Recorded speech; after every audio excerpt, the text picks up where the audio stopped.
He's also a writer for the Columbia Missourian. He also has his website, Ink and Voice, that he writes on as well. He's got his new book out, A Christian Nation, and I believe that's what his talk's going to be about today. So I'm excited to hear about that. Hand it over to him. All right. Thank you.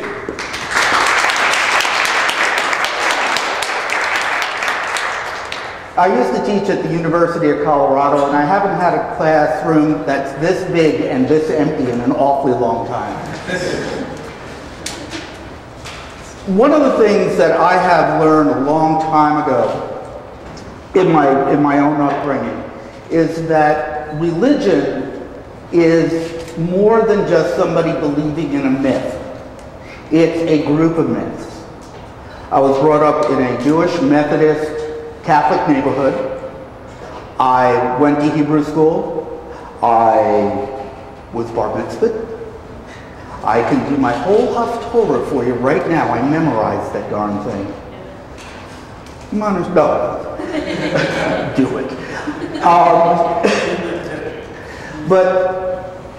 And I wanted to study to be a rabbi when I was about 14, 15 years old.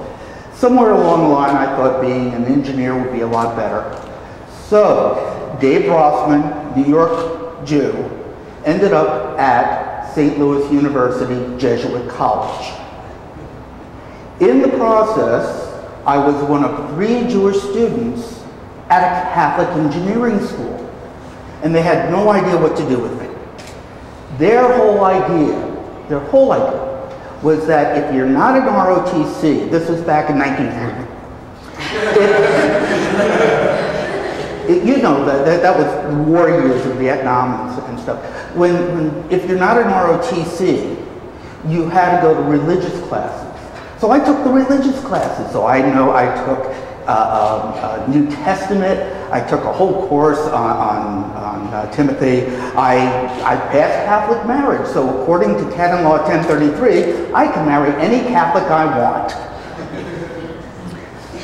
From college, I ended up moving to West Virginia. And West Virginia is one of the great Bible belts of all times. They claim that they have more churches per populace than any other city of their size in the United States. Huntington, by the way, is Marshall University, to give you an idea. And I had 2 guys working for me at the time, and they were both ministers. I was in a railroad factory. I was a safety maintenance supervisor, and they were both ministers. And these guys were hysterical because they discovered my birthday fell during Easter week. I was a Jew and a good man. Christ was a Jew and a good man, so I should be baptized. One of them was really obnoxious about it, and when he was really working to get me baptized, get me into this thing, he yelled at me and he said, "If you don't become a Christian, you're going to hell." And I said, "Oh boy, that's where the loose women and the booze is." He didn't like that. The other minister was pretty nice about it, and in fact I had gone to his little Baptist church a couple of times to talk to the kids why I'm a Jew and they're not. I was sitting on the board of directors for a temple in West Virginia at the time. So on Easter Sunday I had my black pants, white shirt, and I was at the Ohio River. Downstream from our factory, I knew what was in the water.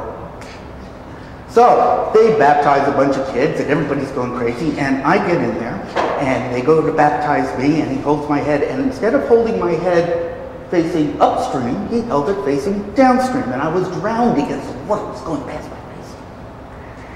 And all I wanted to do was, when he finally let me go, was put my feet underneath me and stand up with as much water as I could and say, "I am the Lord your God," and I couldn't do it. And as far as I'm concerned, the baptism didn't stick. Fast forward, I was on board of directors of a number of temples, and one day, one of the temples, at one of the services, the rabbi was standing up front. He was saying, "The story of Jonah and the large fish is a true story. We know this." And I'm sitting in the back of the temple, and I'm thinking out loud, unfortunately a little bit too loud, and I said, "No, it's not." And I had all these eyes staring at me, and you have to finish. And I said, "No, it's a good story, it's a great story, but it's a story.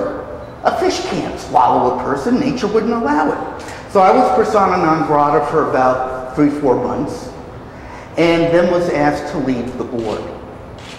So I wandered around a little bit, ended up in a Unitarian church, discovered my true meaning of life, that I am an atheist. I am a secular humanist. I tell my people or my friends that I'm a commie, pinko, hippie, freak, male chauvinist, pig, militant, faggot, conservative, Republican, liberal Democrat, New York Pollock, Jewish, agnostic, Unitarian, and Buddhist with a Catholic education, who eats 2 beef patties, special sauce, loaves, cheese, pickle, onion, and sesame seed bun.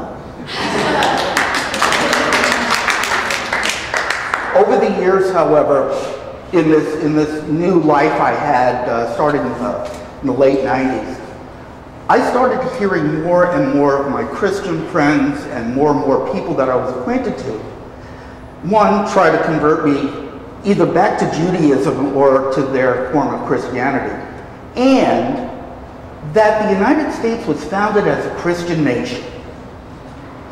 And I would look at them and I didn't know how to respond. As a matter of fact, back then, I didn't care to respond. This wasn't my thing. The Christian nation movement, there we go. The Christian nation movement actually probably started in 1650. And we are looking at books during that time period talking about Christianity in the New World. But the original settlers in the New World did not come over here to spread Christianity. That was secondary or tertiary on their list. They came over here for commerce. The only exception to that rule I'll talk about later. I'll talk about something that you guys probably don't know about, or some of you do because you've heard me talk before. So, in 2001, we had this terrible terrorist attack here in the United States. I'm from New York City. It hit me very hard, even though I was living in Denver at the time. I had former students who were in the building who died. I was brought up with those buildings, literally. So I had a real problem with people trying to get on the Muslims on campus because of this, and I put out an ultimatum. And I said, if anybody hurts any of my Muslim friends, they have to answer to me. At that point, I received my first Quran. I have received my first of now 5 Christian Bibles. I have my Jewish Bible, my Torah, from being bar mitzvahed. I have all the writings from, oh, not all the writings, I have writings from a lot of the dead religions. I have studied Buddhism. I stayed at a Buddhist monastery for a week. It was just absolutely the most wonderful thing I can do. And I kept hearing this Christian nation thing. And all of a sudden, in 2004, it's coming out more and more, not with the president, not with President Bush, but with the senatorial races. I'm hearing more and more Christianity. Well, this is bothering me. As people were saying, David, this is a Christian country. We were founded as a Christian country. I kept saying, no, it's not. And then I was saying, why do I know that? So fast forward again to March. In March of 2009, I finally had enough of it. I've had too many people tell me we were a Christian nation. So I decided I was going to write 2 700-word columns for the Missourian. So I started searching, and I started writing, and I was typing away. And all of a sudden I realized I was at 10,000 words, and I don't think I can cut that. So I did a lot more research, and we now have a Christian nation. This is the proof version here. There are cards in the back if you want to find out more about the book, and I'll talk about that later because I'm really here to sell the book. I don't care who it is.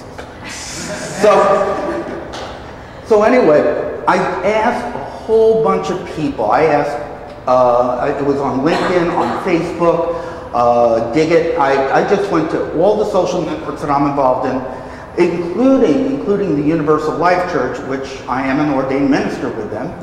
So you can call me Rabbi, Father, Brother, Sage Dave. I just love these long titles, I don't know why. And I said, can you give me your proofs? Subjective, objective, quantitative. I want to be able to read them. I had over 300 people respond back to me. 130 were Christian Nation advocates, and they gave me a lot of good information. So I want to talk about this information with you, and just a couple of pieces, because I know we have a wonderful speaker coming up after me, Nate Phelps, who I met yesterday, and I think you guys are really going to enjoy his speech. Okay, so the problem with saying that the United States was founded as a Christian nation is defining two words: founding, Christian.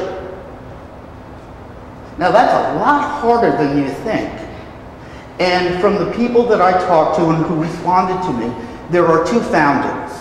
One is considered to be the original colonization. The second is the War of Independence. Now, unfortunately, there's this real big gap in the middle. And a lot of things actually happened there, but I didn't talk about it in the book. I couldn't. I just wanted to focus on what these people were saying.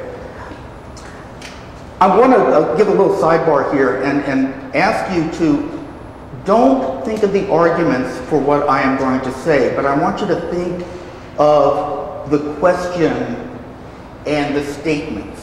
I want you to think with that critical ear and open mind. I also want you to understand when I start talking about, or if I get to it, talking about our founding fathers, that there is a difference between affiliation, association, practice, and political morals that unfortunately many of the Christian Nation advocates that I have worked with don't get. If you're affiliated with a church, you are part of that church. And I'm going to show you later that that's just not a true story. One of the things that a lot of the Christian Nation people do is they talk about Massachusetts Bay Colony. I love that, good echo. And they say that Massachusetts was founded as a Christian colony. And they refer to the Mayflower Compact. There's a bit of confusion here. The first settlement was, in fact, the Mayflower in Plymouth, Massachusetts, what's now Plymouth, Massachusetts. But William Bradford, in his compact, didn't talk about religion. He talked about a man-created government. Government by man, for man. That's not the piece of paper all the advocates are talking about. 10 years later, in 1630, excuse me, came, now my brain just went out because I'm an old guy. Came John Winthrop, there we go, came John Winthrop. And he came over on the Arabelle. The compact was signed by all 40 plus men that were on the boat. So this was a compact between all the people that came over. What Winthrop did was he gave this very long sermon. And you may know it better as, the real name of it is the Model of a Christian Charity. You may know it better as the City Upon the Hill. The City Upon the Hill is just the last couple of paragraphs of this thing. It is long, it is intense. It is very positive that Salem was going to be based on Christian ideology. That was it. So that's one little enclave with two enclaves. Did you guys know there was a third enclave